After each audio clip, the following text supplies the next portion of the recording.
In what is probably going to be the most difficult Peterbot's peak to make, in today's video we are going to be ranking the current top 10 duos in the world before tournaments even start. This video is going to be based purely off of projections. Also, if these guys have played together before, then we have a little bit of a baseline of what we could possibly be expecting out of them. Real quick before this video starts though, please subscribe to the channel if you guys are new, as we try our best to upload daily competitive content for you guys, and we've just recently hit 115,000 subs. So thank you guys all so much for that. If you guys want to support me even more, the best way to do so is by using code KDOG in the Fortnite item shop. Follow me on my Twitch if you guys want to watch any of the set lobby final duos tournaments with me. Without further ado though, we got a lot of things to talk about in this video, so let's get it started with the current duos that are off the peak.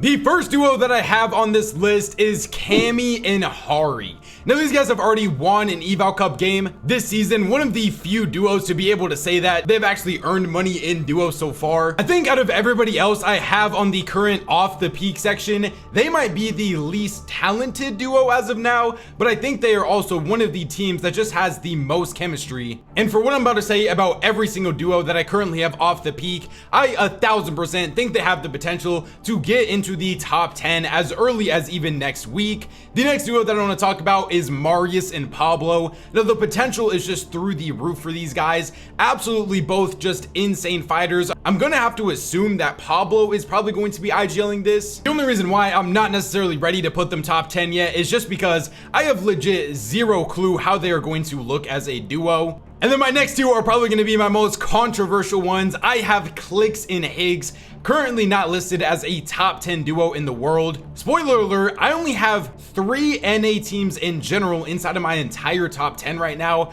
I just feel like EU is just looking so much better for how stacked their duos are compared to NA. I've loved these steps that I have seen from Higgs recently, taking to become an IGL. If you guys were curious, yes, Higgs is going to be the one IGLing this duo right here. I also do have to admit though, I'm still not necessarily like super high on these guys as a duo quite yet. One, just because for everybody else on this list as well, we just haven't got to see them. In some rebuttal to that, Higgs looked absolutely insane in duos when he was playing with Rapid. Higgs has literally gotten second place in a duo FNCS Grands before. These guys have the chemistry together, playing trios with each other. I just hope that the bad performances in trios that these guys had towards the end of their time playing together doesn't correlate to duos now as well, and they're able to get back on the right track here. But then the last duo that I have currently off the peak was the one that was the hardest decision for me to make, and that is going to be Acorn and Bolt. Now it feels like it should almost be a crime to not have Acorn in one of my top 10 lists, but when I go over the duos that I currently have inside of the top 10,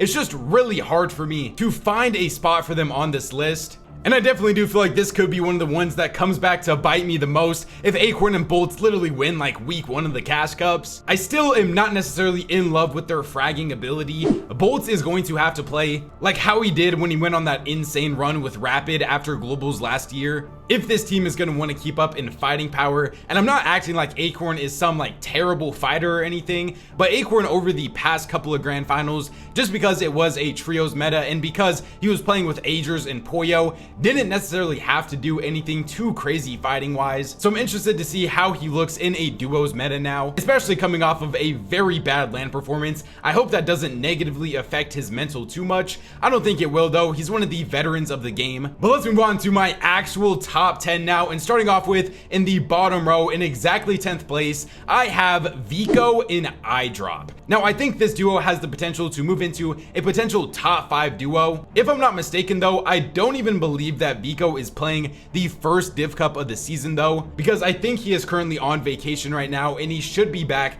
by the time the second Div Cup starts. Vico looked absolutely nuts though in that one eval cup that he played with Focus. I think they literally won the whole thing and had the potential to win multiple games in it as well. I do still have a couple of question marks about iDrop's potential IGLing ability, but he just finished with like the second most elims in all of the global championships. Vico is currently the player that has won the most recent duo FNCS on EU when he won last year with Flixie.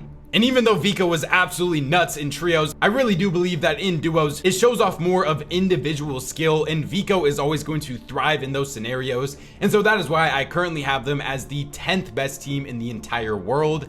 Moving on to the 9th place spot. This is one of the teams that also has a lot of question marks for me. It is Ferdoxy and Chino. These guys weren't even like originally going to be playing with each other because Chino didn't want to be playing with somebody who was streaming, and Ferdoxy wants to be like streaming all of these events now and things like that. But Chino is definitely probably the biggest breakout player of all of 2025. I also just don't really know how good these guys are going to look in duos. They look like probably a top 2 trio in the entire world when it was Ferdoxy, Chino, and Pablo. But now that we are going back to duos, I'm very intrigued on this duo's potential, not only fighting wise, but I'm also just very interested to see how they actually play on stream now. But yeah, I do have them as the current 9th best duo in the world.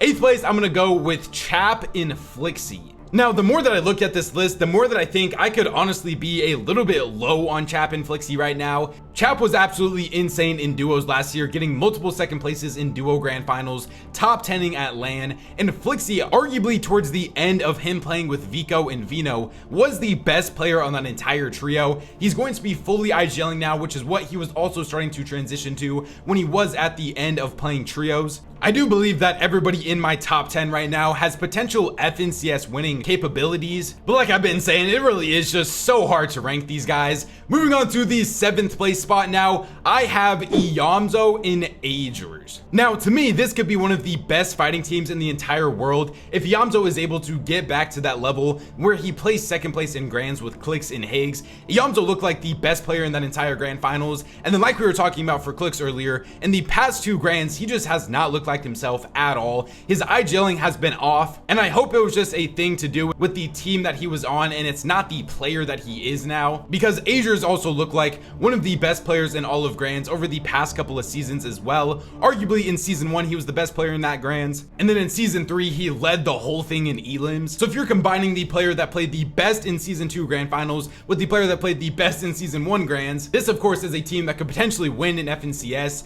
I just need to see what the chemistry and vibes are going to look like on this duo, and I also need Iamzo to go back to that old IGLing Iamzo form and not whatever he's been doing over the past couple of seasons.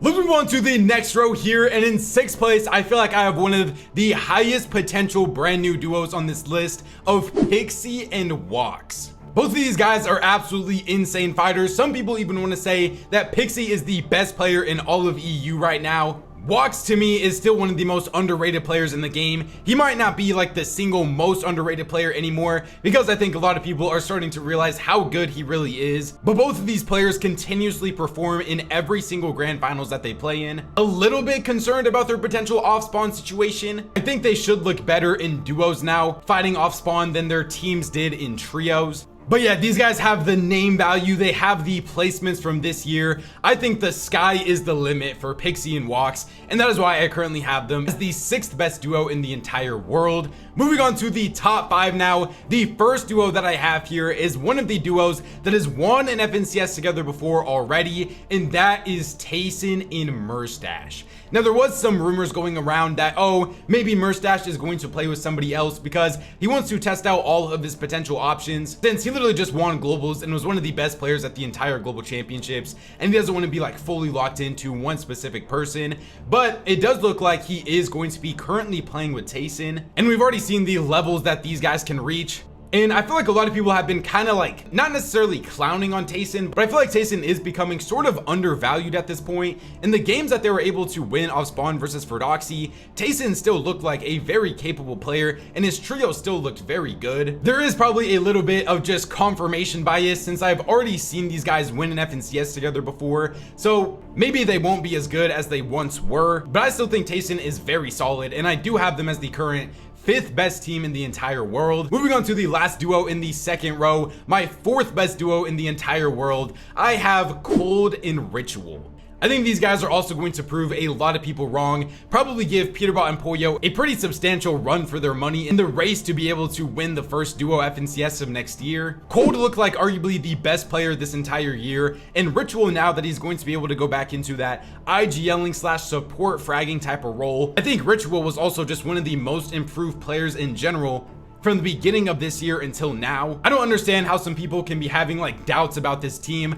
I think they're going to be just fine. They definitely haven't necessarily been grinding the craziest recently, but by the time tournaments start, hopefully that changes, and I do currently have them as the 4th best team in the entire world. Let's move on to the top row now. My top 3 is going to be starting off with Queasy and Vino. These guys are officially back together now. I've literally seen both Queasy and Vino streaming like every single scrim session we have had since Duos has been announced. They seem to be one of the teams that is literally grinding the most out of anybody. Queasy just won the global championships as an IGL. Vino said that he is going to be grinding harder than ever next year, and he's going to be regarded as the best player in the world by the end of next year. None of these guys have seemed to lost motivation for Queasy after winning globals, and then Vino after underperforming. This duo also literally had one of the most dominant grand finals performances ever together. The fighting ability also does kind of scare me for these guys, but I really do believe that just the way that they are going to be playing their games, it's not going to be so heavily dependent on their fighting ability. So I do think they will be just fine, but I don't have them as the current best duo in all of EU. That title goes to the 2nd best team in the entire world of Swizzy and Vanya. Another duo that literally won one of the more recent duo FNCSs that we have had. Swizzy just won the global championships. Vanya just placed 2nd place in it. I think these are the highest placing globals players that we do have forming with each other for duos now. These guys quite literally just perform no matter if it's in cash cups, if it's in grand finals, if it's at globals. The top 2 kind of has to be locked right now for who the current 2 best duos are. The 1st place one though should have been pretty obvious. It has to be Peterbot and Pollo, just based on what we saw from them last year alone, getting 2nd, 1st, and then 1st place in grand finals, winning 3 straight FNCSs together with a global championship win. No matter what you think about Peter and Pollo individually, if they've regressed as players since then, or if you don't think they're going to get a fully uncontested drop spot, or if you think Agers is better than Pollo, this is literally like undeniably the greatest duo of all time getting back together now. It would be kind of crazy for me to put them anywhere besides at the top of the peak, and so Peterbot is remaining at the top of the peak once again. So that leaves my final top 10 at 10th place of Vico and iDrop, 9th place for Doxy, 8th place of Chaps, 7th place of Yamzo, 6th place of Pixie, 5th place of Tayson, 4th place of Cold, 3rd of Queasy, 2nd of Swizzy, and then in 1st place of Peterbot and Pollo. Let me know what changes you guys would make in the comment section down below, and what your guys' own personal top 10 list is before the 1st official tournament start tomorrow. I'm really excited to bring this series back though. Hopefully we can turn it into a weekly thing where we update these rankings every single week after the Div Cup finals. Remember though, subscribe to the channel if you guys are new, and turn on notifications so you never miss a future one of these videos. Please just go K-Dog in the Fortnite item shop if you guys want to support me even more. YouTube says enjoy one of these 2 videos up on the screen right now, so go check them out if you guys haven't already. Follow me on my Twitch if you guys want to watch the finals of any of these tournaments with me. Thank God for another day, and I'll catch you guys next time. Peace out.